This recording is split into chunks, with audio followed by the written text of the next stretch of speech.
दिल्लीनंतर पुण्यामध्ये कॉक्रोच जनता पार्टीच्या संस्थापक अभिजित दिपके यांनी आंदोलन केलेलं आहे आणि या सगळ्या संदर्भात आपल्याशी बातचीत करण्यासाठी प्रवीण दरेकर आहेत, भाजपचे विधान परिषदेचे आमदार आहेत. सर, ज्या पद्धतीनं दिल्लीमध्ये आंदोलन झालं, आता परत पुण्यामध्ये आंदोलन होणार आहे.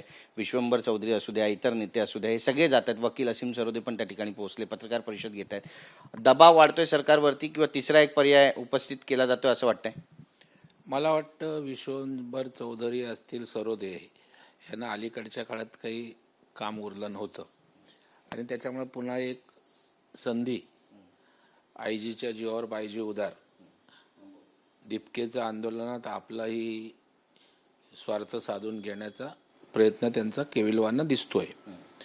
मला वाटतं दबावाचं काहीच कारण नाही. दबावाखाली हे सरकारी चालत नाही. हे सरकार दबाव केवळ देशातल्या जनतेचाच मांडते आणि मला वाटतं 12 वर्षामध्ये पंतप्रधान नरेंद्र मोदी साहेबांनी या देशाला भरभरून अशा प्रकारचं प्रामाणिक निस्वार्थी योगदान दिलं आहे. देश सर्वार्थानं प्रगतीकडे जातो आहे आणि अशा वेळेला राजकीय पक्षांना जमत नाही. काँग्रेस हतबल झाली, ममता बॅनर्जी हतबल झाल्या, सपा काय करू शकत नाही, उभाटा असेल किंवा जे इंडिया आघाडीमधली घटक आहेत त्यांना आता असणाऱ्या सरकारला त्या ठिकाणी रोखता येत नाही आणि मग अशा वेळेला जे आपल्याला जमत नाही ते अशा प्रकारच्या चळवळी उभ्या करून आपल्याला मोदी सरकारला डॅमेज करता येतं का, केविलवाना प्रयत्न आहे. परंतु देशवासी मोदी साहेबांच्या मागे आहेत. काल आपण बघाल की देशभर मोदी साहेबांना दीर्घायुष्य मिळावं, त्यांच्या भविष्यातली कारकीर्द आणखी त्या ठिकाणी यशस्वी व्हावी यासाठी देशवासियांनी करोडोच्या संख्येने शुभेच्छा दिल्यात. मोदींना 12 वर्षाचा कार्यकाळ पूर्ण झालेला आहे. ठिकठिकाणी पूजा केल्या जात आहेत. मात्र संदीप देशपांडे यांनी सिद्धिविनायक मंदिरात जाऊन उपरोधिक पूजा मांडली की 12 वर्षाचा कार्यकाळ तर पूर्ण केला पण महागाई वाढवली, बेरोजगारी वाढवली. त्याने पहिला आपला पक्ष काय करतोय ते आत्मपरीक्षण करा. आपण किती वर्ष झाली पक्ष स्थापनेला, मी त्या पक्षात होतो, तिथपासून आजपर्यंत आपण लोकांना काय दिलं, लोकांना पण सोडा कार्यकर्त्यांना काय दिलं, जरा जाऊन प्रामाणिकपणे आत्मचिंतन करा. टीका करणं सोपं असतं, उपरोधिक कृती करणं काय त्याला फार अक्कल लागत नाही. त्याला आपल्या पण जरा चपलेत पाय घालून बघा आपण नेमकं काय दिलं, काय करतोय. या पलीकडे जाऊन लोकांची कामं, कार्यकर्त्यांना बळ देणं ह्याच्यावर जर कॉन्सन्ट्रेट केलं तर मला वाटतं ते फायद्याचं राहील. तुम्ही सहकार क्षेत्रामध्ये कार्यरत आहात आणि मोदींचं सहकार क्षेत्रामध्ये नेमकं योगदान काय, त्याबद्दल काही सांगू इच्छिता का? नाही, मला वाटतं स्वातंत्र्याच्या 100व्या वर्षी म्हणजे 2047 पर्यंत माननीय मोदी साहेबांनी विकसित राष्ट्र करण्याचा संकल्प सोडलेला आहे आणि विकसित भारतासाठी काही उद्दिष्ट मोदी साहेबांनी त्या ठिकाणी ठरवले आहेत, ज्याचे 4 आधारस्तंभ आहेत.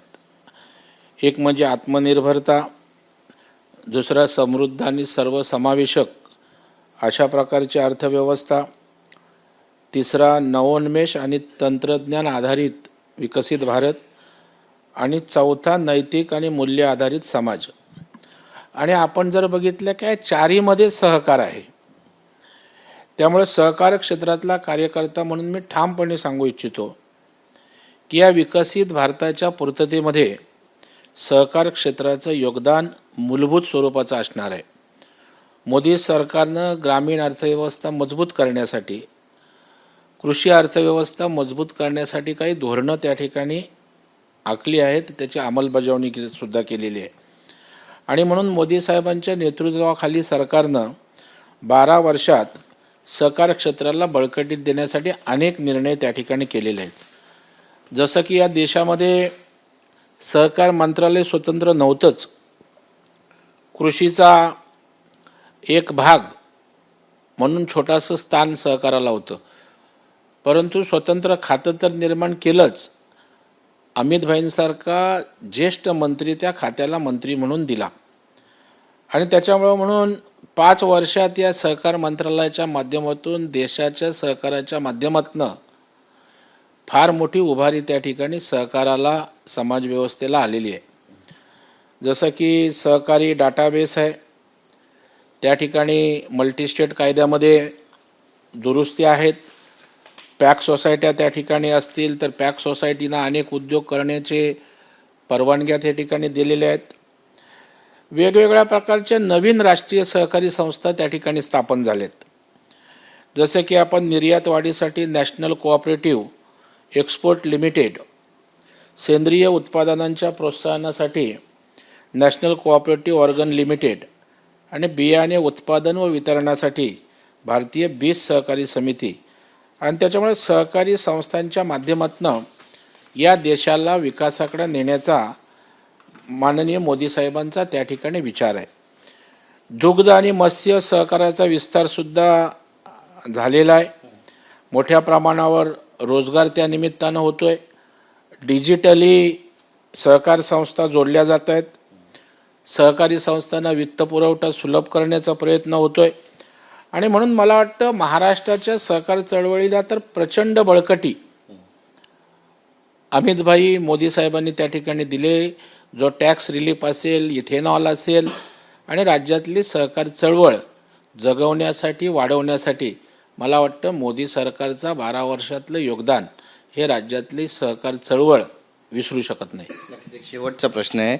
आज काँग्रेसचं शिष्टमंडळ निवडणूक आयोगाच्या भेटीसाठी गेलं होतं. राज्य निवडणूक आयोग चोकलिंगम यांची त्यांनी भेट घेतली आहे. मुख्य कार्यकारी अधिकारी आहे त्यांची आणि याद्या दुरुस्त करा आणि त्यासोबतच मुदतवाढ द्या अशी त्यांची मागणी आहे. योग्य पद्धतीनं काम होत नाही असा आरोप आहे थेट.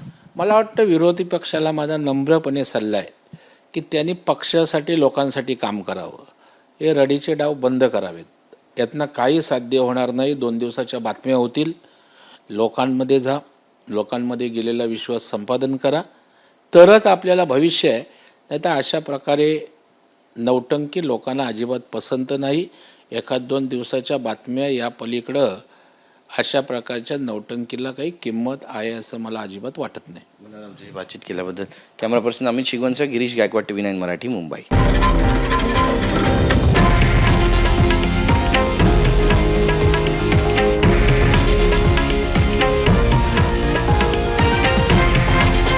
हे आहे देशातील नंबर 1 न्यूज नेटवर्क आणि आपण पाहत आहात TV9 मराठी, एकमेव.